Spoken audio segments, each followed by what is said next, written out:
right, we're going to get started with our last presentation this afternoon or this morning. We have Phyl Minnehan, and she's a second grade teacher at Boone, and she is excited to share a little bit about what she does in her classroom. So there are some links or some of the on here are some of the apps that she uses, but then also there's a link to her presentation that's been added. So you'll see that if you refresh the agenda on your screen, and we will get started. Thank you.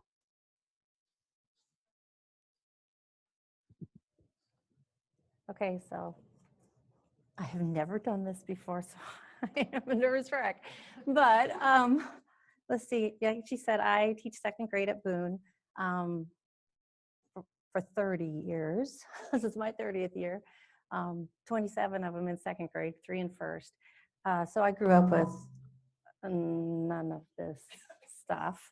And about 4 or 5 years ago, the district bought an iPad cart for our wing. We have 6 sections of second grade. There's anywhere from 20 to 25 kids per grade each year.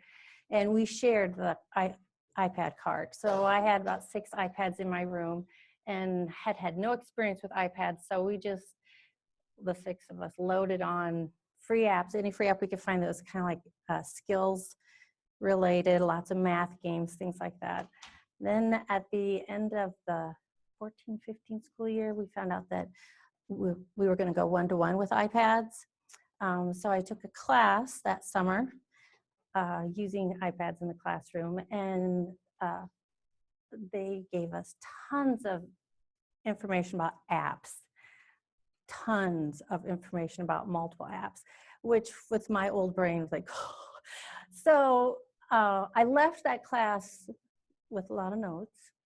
But with the idea that less was more, because I knew I couldn't handle more than just a few. I wanted to have just a few apps on my iPad and really dig into them so I could figure out how to use them. And that I wanted my iPad to be used solely as a learning tool. I did not want it to be an inside recess option. I didn't want to have tons of games on it, so I took all those off. And the first thing I did is all that stuff that comes on the iPad, I loaded into a file and labeled it teacher stuff and moved it to the back page, and the kids know that's hands off.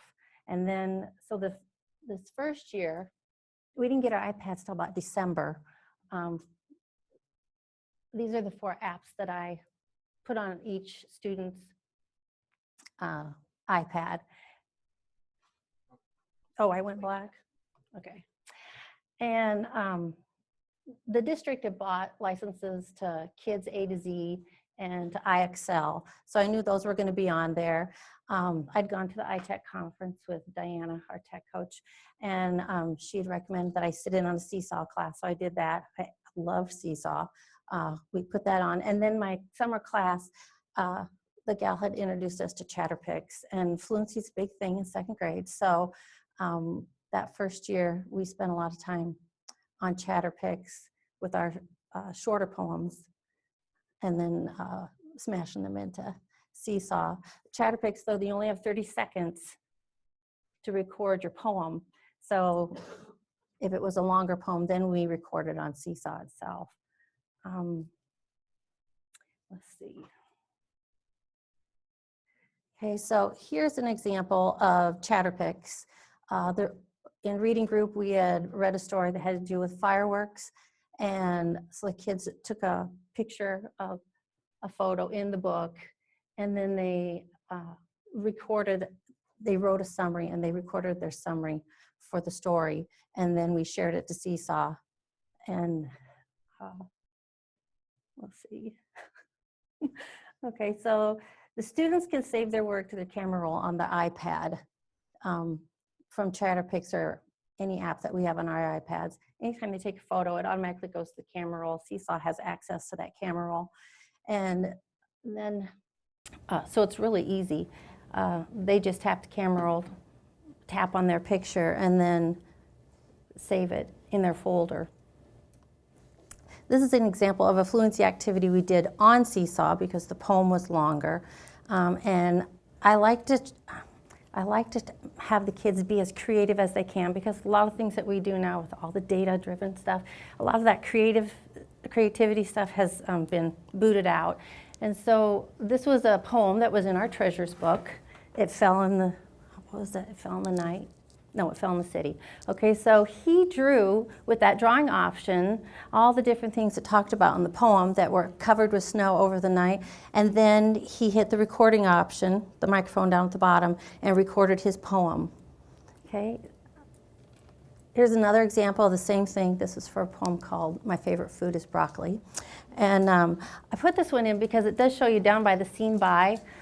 It shows you what parents have actually seen, the options on Seesaw, and they can like it. They can make comments, but in my classroom, I have to approve them before they go on. Okay. This is an example of doing choral reading. We practiced with the video button and did our choral reading. This gives an authentic audience to their reading. This is an example of word work. They had to cut their words out, sort them according to the categories at the top, and I wanted to see that because they always want to skip that part. So they had to put the word cards out in the correct word sort, record it on their sheet, and then they read their sheet to me so I know that they are able to read the spelling words. Some of my kids struggle with that. So it gave me a good assessment of where they were. This is a 100th day activity. Just for that day, we downloaded the app Aging Booth, and they took their picture. Then they wrote a story about themselves when they were 100 years old, and then recorded it on Seesaw. And I wish I knew how to put the sound in there, because Maggie is hilarious. She had a 100-year-old voice with her story. It was really cute.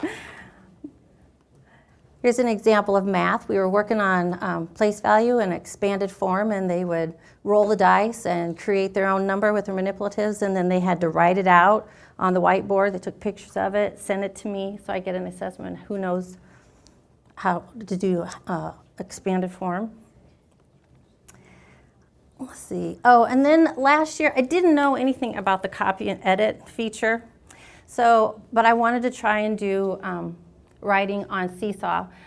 It was frustrating if you don't use the copy and edit feature because they send it to you, but then if you want to do any revising or editing, it has to be done on your computer.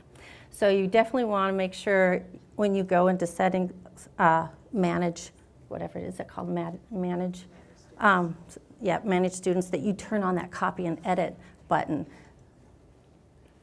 I'll tell you some more about that later.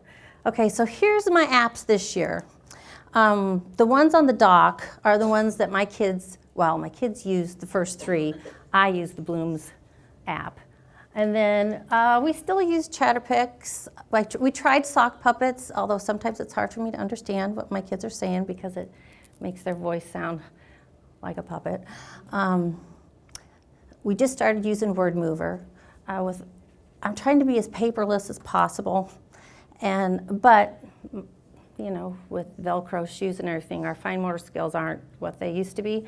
So when we introduce our spelling, I'll put it up on a flip chart. They have to try and figure out what the categories are, and then they create it on Word Mover. It makes a little box for them. They type in their word, and then they can slide it wherever they want it. And then they have to cut out their words and glue them on a page, and then they take a picture of that page and send it to me, and they have to read it. I love the ABC magnetic idea for another way of doing spelling words. This one, code.org, is not an app, but we do that a lot. My kids love code.org.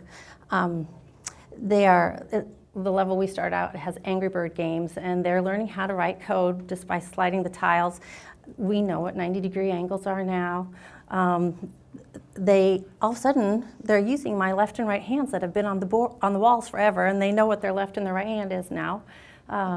So I wanted it on the iPads because we only get the Chromebooks. We have one cart of Chromebooks that we share in our wing, and we only get them on day 4 in the afternoon. So when they get done with their math early, they have the option of choosing between doing IXL, which is more skill-oriented, or going to code. So I just took a screenshot of code, which that was not the picture, but that's what we ended up with, and then put it on the iPads. Yeah. You added a little note for me. I can't read it. Okay, let's see. It says benefits that we've seen is that there's more student accountability, more engagement. It maximizes my instructional time. It promotes creativity, these apps. Gives opportunities to practice collaboration and also communicate with my families, the 4 on the bottom. So my first one I want to talk about is Epic. I love Epic, and so do my kids. It's a free app for school, and it's like your own little library.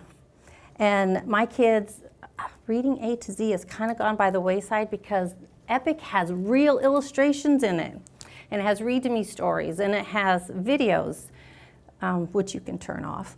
But the kids would choose to do Epic any day over anything else in my class. They just love that one. Then they also have this reader caterpillar, and after you've read so many books, it shoots out an email to you, and you can print the little badges and add it to this little caterpillar head, and everybody knows how many books our class has read. We're over 3,000 books since we started Epic.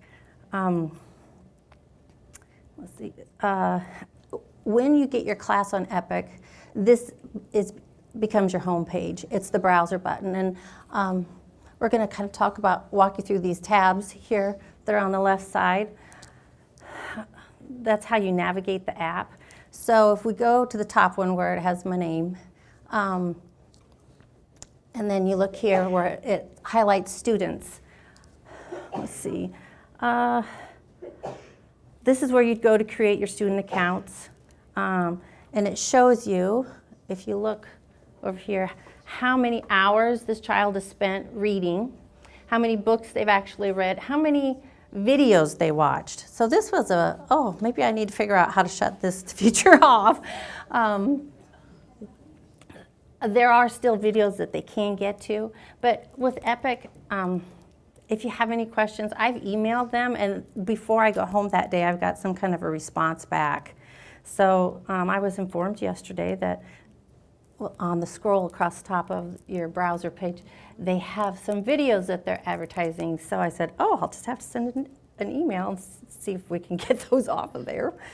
The next tab over is activity. That shows me what book they were just in, how many minutes they spent reading it, how many pages they actually turned. So now I can figure out, do I have a real reader or do I have a fake reader?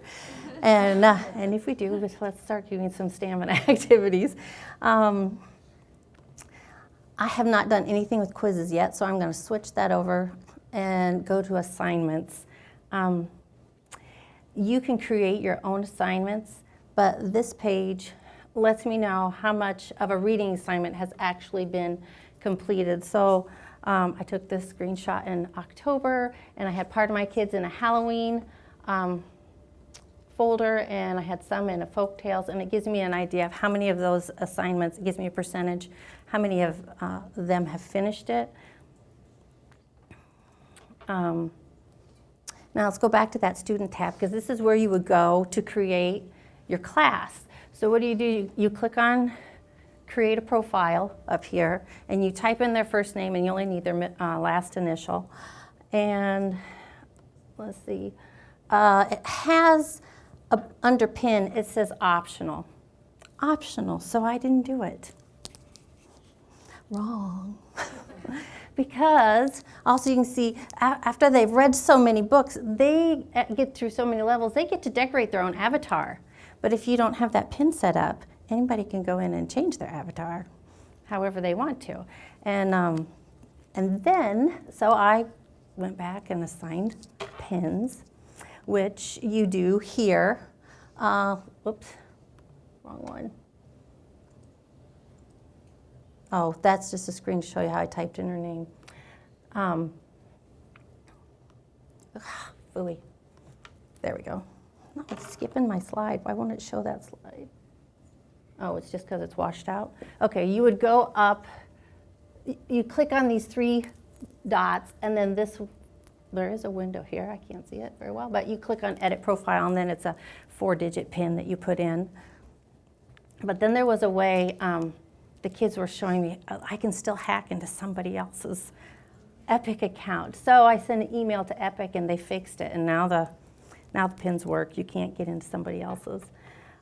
So when you get all of that stuff in there, this screen pops up, and you click on it, because now it's time to find out what kind of books your kids are interested in. So when you click on that, it comes to the screen. You type in how old they are, and then it lists a whole bunch of genres, and you just click on the check mark and highlight the ones that they like, and then it goes really fast. It didn't take any time at all, hardly any time at all, to set up my class. And then you do have to wait a little while for them to get their library done, but then this page will pop up. Your name's always first on the screen, and then you just slide till you find, in this case, Ruby B, and you tap on their name, and they have to type in their PIN now. I will never make that mistake again. And it goes to their home screen, which is the browser button. And they can scroll across each horizontal, but then you go vertical, and it just goes on and on. There's tons of books for them to pick from. Okay, so here's my browser page, and we're going to look at that left margin. If you go to the search tab, they have topics already set up there, or you can go up to the search box at the top and just type in your title, author, or keyword like it says. And then we go to the My Library, this tab, and this is where you can assign your book collections for kids to read. And then once you've assigned it, it sends it to the mailbox icon or tab. And when they see a little number there, they know they need to click on it because they've got something that's been sent to their account. Now, to create a collection for My Library, you would go to Search or Browse, find the book that you want, or books that you want, and you click on the book, and down in that bottom right corner is the heart. You want to click on that and choose Add to Collection. And when you do that, you can either create a new collection, or you can highlight a collection that's already there that you want to assign them. We click Add, and now they have, here's where you go to Collections, and there's all of them, and it lets you know how many people you've assigned. And to assign it to people, you just click on Assign, and then I believe this screen will pop up, and you just highlight the ones you want for that. And it shows you how active your kids have been with the assignment. Braylee and I needed to have a conversation, so we took care of that yesterday. But okay, and then you'd go down to the settings wheel at the bottom. That's where you can scroll down to the bottom of the page, and then you can decide if you want to allow notifications, if you want community or educational videos shut off. Okay, so back to my doc. The next app I wanted to tell you about is Pic Kids. Love this one. My instructional coach sent me a link to Cami Butterfield's Facebook page, Teaching with Aptitude, and she showed us on that how to use Pic Kids with your kids and how to smash it into Seesaw and show their work. And I played with this all weekend. I had a blast. You know, I'm a slow learner. They teach me now how to do it. But so when you get into Pic Kids and you want to make something, you go to, this is your first page, and we always go to Freestyle. And then you click the plus sign and choose what you want to do. I have a lot of pages at Google Docs that I have just airdropped to my kids, and then they do the work in Pic Kids, and then they share it with me in Seesaw. So, or you could go, if we go back that one, down in the bottom corner here, that little picture is a grid where you can choose what kind of background you want. We use this 6-box grid a lot, and they pull that up. Then if you go to the AA button, it has your text. And when you're there, you can go to the paint bucket, and that determines what color sticky note you're going to be typing on. And then you switch to the A, that tells you what color your text is going to be. And then text allows you to, they have a whole bunch of different fonts that the kids can pick from. And then to actually start typing, they tap on the text box right here, okay? And so this assignment, we're making a synonym chart for our vocabulary words. And they typed in the vocabulary words on their sticky note, and they place it in the box. But now they're thinking that they would like to have a prettier background. So they tap that plus sign again and choose the purple button, which is background. Let's see, and you can scroll along the bottom of the page. You have choices that you can make, and they picked this one. Here it shows all the vocabulary notes. So now they're ready to add their synonyms. And for this, in my class anyway, we use, let's see, I'm hitting the wrong one. Am I? That doesn't match.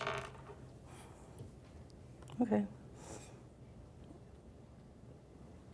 What was I saying? Anyway, here's our finished product. So now we're ready to share it to Seesaw.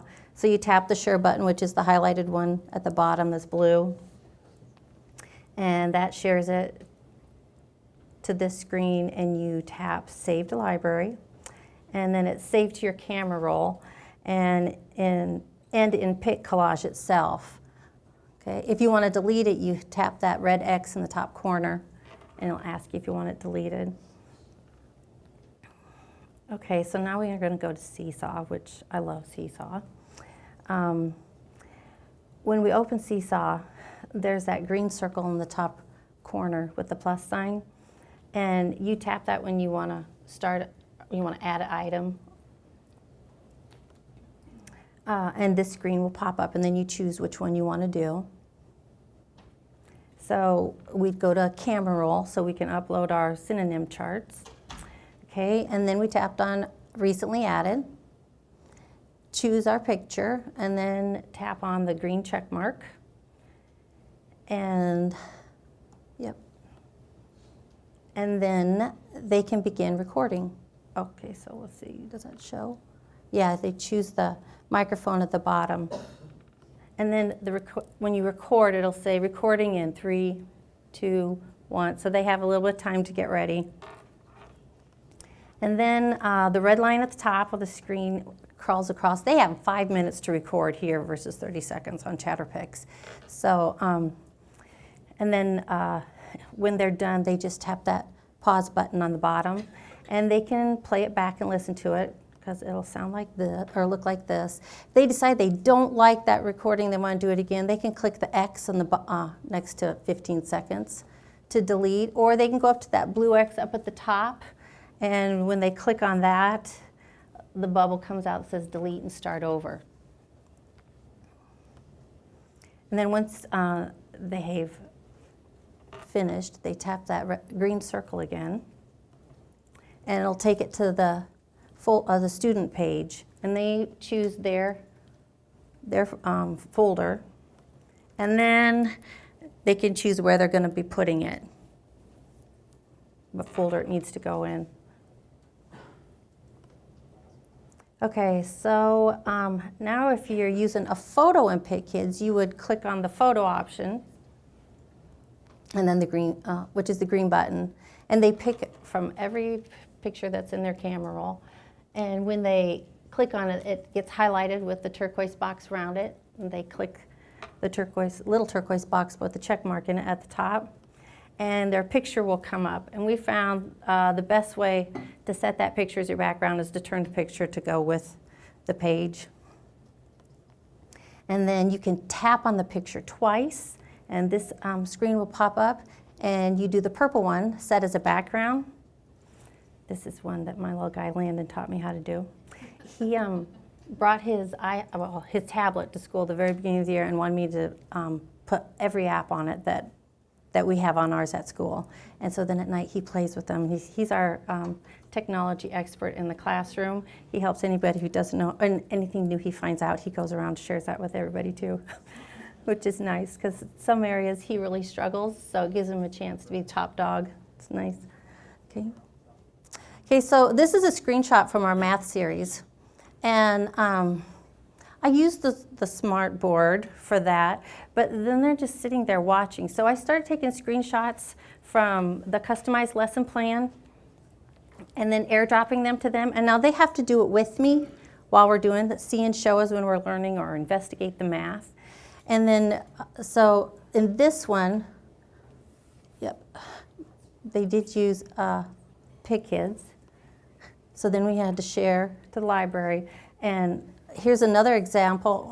One of my reading groups was working in literature circles, so they were doing their questioning. I sent them, airdrop the graphic organizer to them. They answered them. They sent them to me in Seesaw. This is one where they were working on making connections from Pic Kids to Seesaw. This is a reading log. During read to self time, they needed to let me know what books they've chose to read, who the author is, did they like it, why or why not, and then what book are you planning to read next. Here's word work, where I just airdropped the sorting page, and they sorted their word cards and then made sticky notes for them, put it on there, and put it on the graphic organizer in Pic Kids, and then sent it to Seesaw. This is a ABC order dictionary one. And then when they got done, I always make them do name, date, and time, especially the time, so we can learn how to read that face clock. Except now they know where the digital clock is on the iPad. So, because I black it out on the whiteboard so they can't see it from the projector, but I don't know. Does anybody know how to take that off? You turn the clock off on iPad. But the kids are really engaged in this. They're working on guide words with the dictionary pages. They're reading it to me, so I know whether or not they can read the words. So I get lots of different assessments from these activities. This is a spelling test on Pic Kids that they shared to Seesaw. And in fact, this one was done by a sub. I had to go, I was chaperoning a field trip for my niece, and while I was on it was a biking field trip, we were on that Madrid trail, and I kept pulling my phone out, and I was checking their work while I was riding on my bike and sending them messages back and forth, because I told them, as soon as you send it to me, I will be looking on my phone, so I'll know if you're doing your work and you're handing it in. I said, if you're lucky, and if I don't kill myself, I might send you a comment. Okay, but now we did something new. This last spelling test we took, I made a folder that says dot literacy assignment, and I recorded their spelling test. And so they're learning now. We'll do this again tomorrow. You always have to practice multiple times before you set them loose on their own. But I will read the spelling test. They can hit this will change to a pause button when it's playing. They can stop it whenever they want, make their word, and then push the play button and go on. So now that's going to free me up. I don't have to do a whole large group session doing a spelling test where I'm running around because I have 3 different spelling tests or groups in my class. They have different words. So this group's doing multiple syllables. It's awesome. They did really well with that. I did that with math too. We did a math assignment, and I read the math test for my kiddos who struggle with reading. The rest of them just bypass doing it at all. Most of them like doing the spelling in Pic Kids just because I think that's where we started. But Seesaw has added some new updates. So This one she did on Seesaw, and it has, you know, where she showed us the caption. There's also an option to add a label. I like adding labels better because when you do a caption, it's just that sentence at the bottom of the picture. But with the label, they can type it and they can move it wherever they want. It's nice. And if you're not doing, like this one is one I pushed out, if it's just a regular assignment, there's also an option on there now for presentation where they get their page all done, and then when they record themselves, they can tap on the arrow icon and they can follow along with the arrow while they're reading their work to you. That's cool. They think that's really cool. Okay. All right, so one thing I learned though using Pic Kids, I was given a spelling test. I had 6 of them around the table, and one little guy says, "My iPad keeps popping up these bubbles and I'm trying not to cheat, but it's really hard not to look which word to pick." I didn't know that that was popping up on their iPads. So I stayed late that Friday night and went through all 25 iPads. You had to go to General, and then when you're in General, you got to go to Keyboard. And you need to shut all these things off. Auto, capitalization, correction, predicted, all that. I did leave on enable caps lock. But that was a learning curve for me. And it didn't really take that long to shut them all off. But now they don't have to feel like they're cheating.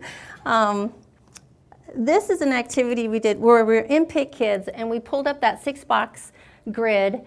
And we'd read Farfalina and Marcel, so we're learning how to do this.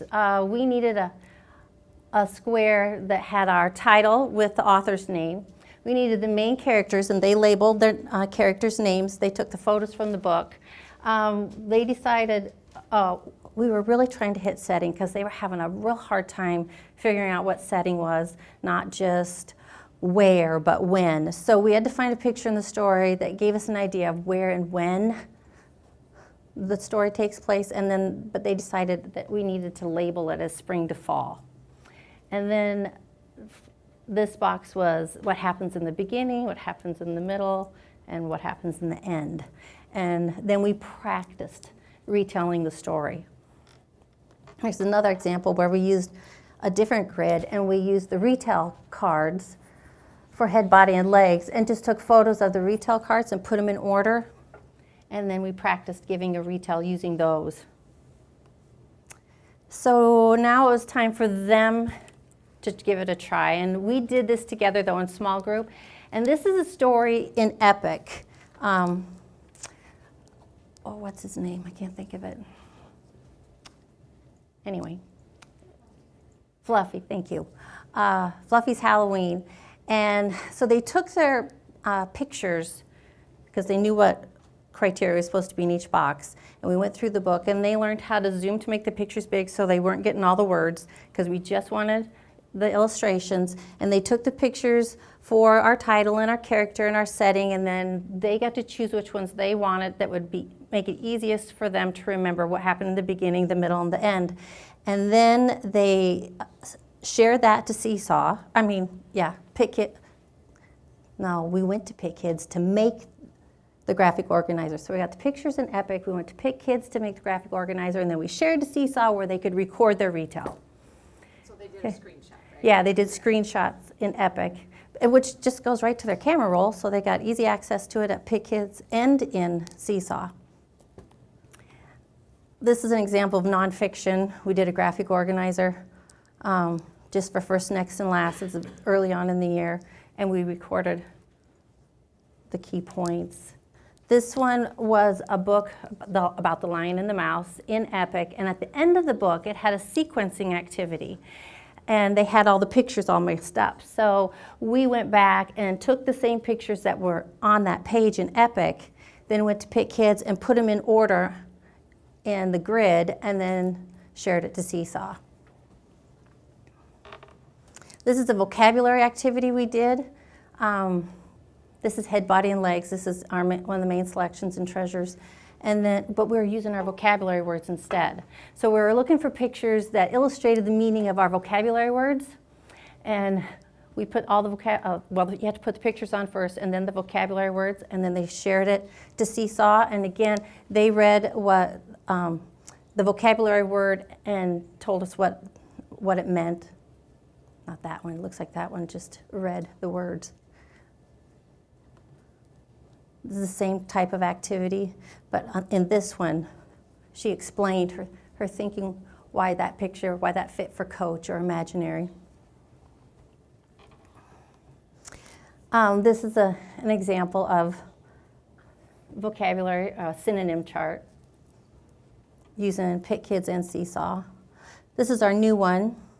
We're just learning how to do it, so we're doing it together. Typically we have 6 vocabulary words, so now we have to put the vocabulary word in the center, we have to give its definition, and we try to keep that to 1 to 2 words if we can. We use it in a sentence. I tell them I have to see a capital in the beginning and a period at the end because we were way lazy at that. And then we come up with synonyms and antonyms. And then they save it in their expanded vocabulary folder, and we'll finish the second page tomorrow. So that when they're writing on their Seesaw app, they can access that vocabulary folder anytime if they want to use words, how to spell it, what does it mean, to try and make the writing more interesting. So this is an investigate the math. Now I'm not the only one doing it. They're doing it right along with me. They send it to me. I don't necessarily approve it. I just want to see that they're doing it with me. It's another one. Here's one that she did. They can choose. They can do it from Pic Kids or they can pull it up in Seesaw, whichever they're most comfortable with. She did this one in Seesaw. This one, for this activity, they had to, she completed it on Seesaw, but then she had to record. I wanted to know, can she read the signs correctly, and does she know how to read a 3-digit number? So they had to read the page to me, and boy, that was a wow, because some of my kiddos cannot read 3-digit numbers. They got the signs down, but they couldn't say the 3-digit numbers. I thought it would be the other way around, so that was helpful information for me. We do problem solving, and she wasn't done yet, but normally I like doing it in a cooperative group, so somebody has to read the problem, then they decide how they're going to solve it, somebody solves it, and a second person is reporting how they got their answer. So you've got 3 different things going on. This year, I love the copy and edit button because we were writing and we go to notes, and I always tell them, I'll be this is what I'm going to be looking for. I'll be looking to see if you have complete sentences. Do you start with a capital letter each sentence? Do you have a period? I'll also be seeing how close your spelling is. And this is all the farther she got on hers that day. And as soon as they send it to me, I go ahead and approve them, because tomorrow I want them to be able to hit the copy and edit button, and they'll pick up right where they left off. Okay, so she did that. And Mom is always on making comments. I have a little over half of my parents that have signed up or signed into Seesaw. Okay, so to copy and edit. Now this picture is on my iPad. There are not that many options for the kids. They only have 2 or 3 options, and copy and edit is on there. So I get to see her writing progression as she goes through. I get to see how it changes, what kind of revisions she made. I love it.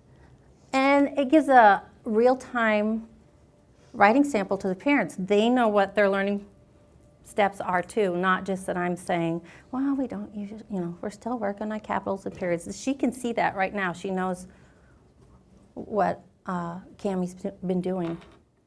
I've also used it for science. This is where they took the picture in Pic Kids and made a sticky note to explain. Or with this one, we were doing an experiment together, and we took one picture, and as a class, we came up with the caption to explain what was happening in our experiment. I also used notes as their science journal. So we put the question out there. We use Mystery Science too. Will a plant grow without soil? And they made their own claim as to what they thought would happen. And then we did our experiments, and then this next one explains how, yes, a plant will grow, but it'll be sick because it has no minerals from soil. Okay, and then we moved on to the next one when we learned a little bit more. So she shared her understandings about how the Venus flytrap grows in poor soil. Okay, so this is an assignment that Caden's working on right now. He's working on his retail. So he went ahead and sent me his graphic organizer. He will copy and edit when he adds the recording to it. But let's say there's more than just this page to Seesaw. So if you click up where my name is, the screen will slide, and here's all the different notifications, let you know how many kids are waiting to have something approved. You can go to add item here, but as the kids point out to me, it's so much easier just to hit that green dot.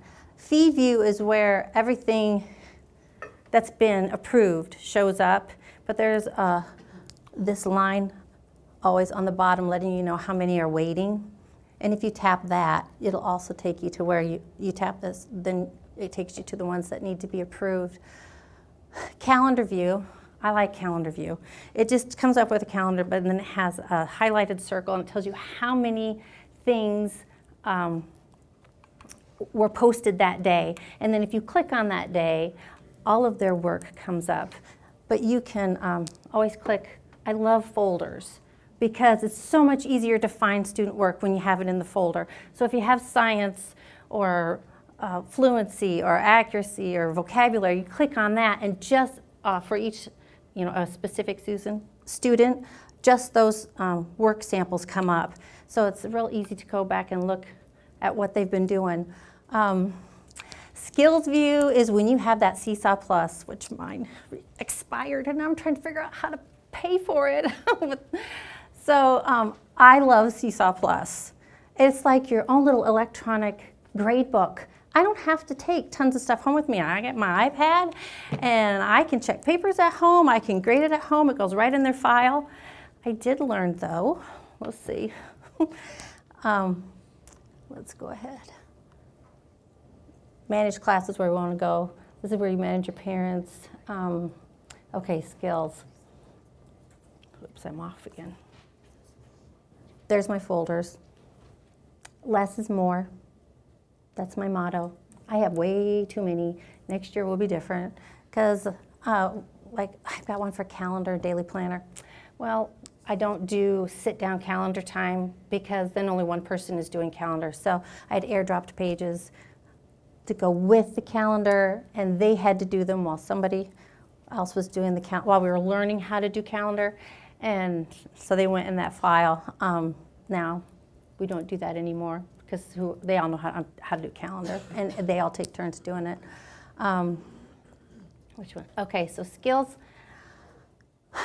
It's to do Seesaw Plus for a year, it's $120. You can pay $12.99 a month, and mine just expired this week, so I just want 4 months. I got to figure out, since my iPad goes through the district, how are they going to let me pay for that? Because at first I just thought, oh, I got money on my iTunes account, I'll just pay for it that way. But no, it goes to the school's iTunes account. So I still got to figure that one out. I sent a help ticket. They'll get back to me eventually.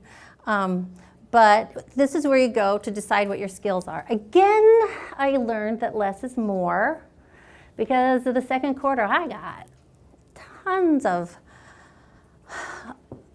of these because for a while I was dividing, okay, word work. I've got ABC order dictionary, we got word sorts, we have word hunts, we have tests. I don't need that all out like that. I just want, so I will have a lot less next year. But this is the first time I've tried Seesaw Plus. Let's see, and this is what your screen will look like. It pops up, you've got all your different criteria at the top, and you have 4 stars you can choose to grade them with. 1 is red, 2 is yellow, 3 is light green, and 4 is dark green. And then I don't know how it picks what color to put on because you can be multiple in there with different scores, but So, and then that too, you can see who's been handing in what and who hasn't. Okay, so the last app that I wanted to share with you today was Bloomz, which is for myself and my parents. Bloomz is just another way of connecting with parents. Seesaw and Bloomz go hand in hand really well. It's like a little mini Facebook page that's just specific to you and your families. And you send out an invitation. You have to load in all their email accounts first, but you send that out. They have to accept it, and then I had to approve them to put them in there. But so if you, let's see. Yeah, if you want to create a post, you go to the create button at the top, and this comes up. And I have to be honest with you, I'm only in probably a year and a half with the Bloomz. I just post. I haven't tried any of that other stuff yet, but I post everything. Like this, I let them know we had library checkout the next day. I take screenshots of our spelling list. I have 3 different groups, so there's 3 on top. They just click on that, and all 3 of them will pop up. If I'm sending fluency homework home, I take a picture of the poem. I put that in there. If we're learning a new math concept, I can put that, type that out and send that. And then it shows me it tells me how many people I've shared it with, but also how many likes and how many views. So if you click on viewed, I had to take all the names out, but I had 16 out of my 27 that had viewed it, but I had 11 who had not, and they're listed, and I have the option of trying to notify those people. And that's handy. If I want to do messages, I can go to the message box and then pick who I want to send my message to. And I like to share what we've learned during the day, and then ask the parents to ask their kids what they know about that topic. And if the kids are able to verbalize that back to their parents message me. And we have PBIS in our building, so I'll give you a pride point because you and your parents were working on this. Yeah, I like this one. Scaredy Cat V always brings an E. That one was a fun one. I got lots of response on that one because the kids liked it. Let's see. Yep. This is a interaction I had with a parent. So, this is another one. They send me pictures and things. I had a parent this weekend wanting to know what are the guidelines for Valentine's Day? Do we have rules for what kind of treats they can bring? And I messaged her back, and then she sent me photos of all the different kinds of Valentines they've made in the past. Was this going to be all right? That kind of thing. So that's about it. What was it? I think I covered everything. Mm-hmm. Yep. Okay. So did anybody have any questions or anything? Did I put you all to sleep? So, okay.